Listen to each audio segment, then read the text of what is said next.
oui, j'ai un doute sur le fait que Emmanuel Macron ne respecte pas ce qui est sorti des urnes et le choix très clair des Français et Françaises.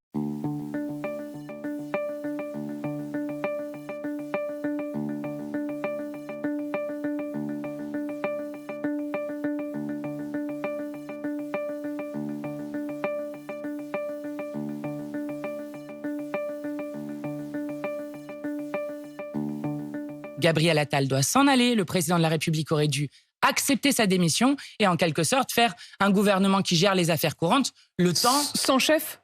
Oui. Sans Premier ministre ? Oui, le temps que nous formions le nouvel gouvernement qui pourrait arriver très rapidement. Je vous dis notamment qu'il y aura bientôt le 14 juillet et que je pense qu'au 14 juillet, à la fête nationale, il ne peut pas être possible qu'on continue avec un Premier ministre notamment qui a été battu 3 fois d'affilée dans des élections. Reconnaissons que ce président de la République agit de manière souvent inopportune, parfois funeste pour notre pays, en brutalisant en permanence la démocratie. Donc j'espère que là, il aura entendu le verdict des urnes. Il tente, je pense, de tourner le dos au fait que nous arrivions premiers. D'ailleurs, et je termine là-dessus, je n'ai pas entendu un seul macroniste sur tous les plateaux, et Dieu sait qu'il y en a eu, dire que nous étions arrivés premiers. Comme s'il y avait un déni de notre place dans cette nouvelle assemblée. C'est écrit dans la Constitution que le chef de l'État appelle la formation politique qui est en situation de gouverner.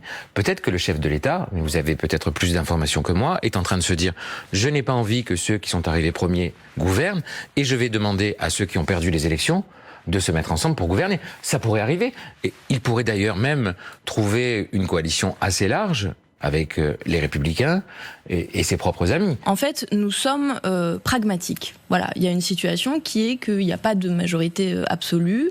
Les Français l'ont parfaitement compris, mais il y a une situation politique qui est claire et pour l'instant, celui qui manque de clarté, c'est M. Macron. Parce que le nouveau Front populaire, ne lui en déplaise, est arrivé en tête des élections. Il faut qu'il apprenne quelque chose. C'est qu'il est contraint par le suffrage des électrices et des électeurs, parfois, à prendre des décisions qui ne lui plaisent pas. Mais il est contraint par rien dans la Constitution qui l'oblige à nommer quelqu'un de Mais quelle autre option a-t-il aujourd'hui sur la table qui lui permet de constituer un gouvernement ? Il y a une logique institutionnelle. Cette logique institutionnelle, ça a été le cas dans toutes les cohabitations, c'est que la formation politique qui dispose du plus grand nombre de sièges à l'Assemblée nationale est celle à qui on confie la responsabilité de constituer un gouvernement. Et je pense que le président de la République ne doit pas rompre avec cet usage démocratique.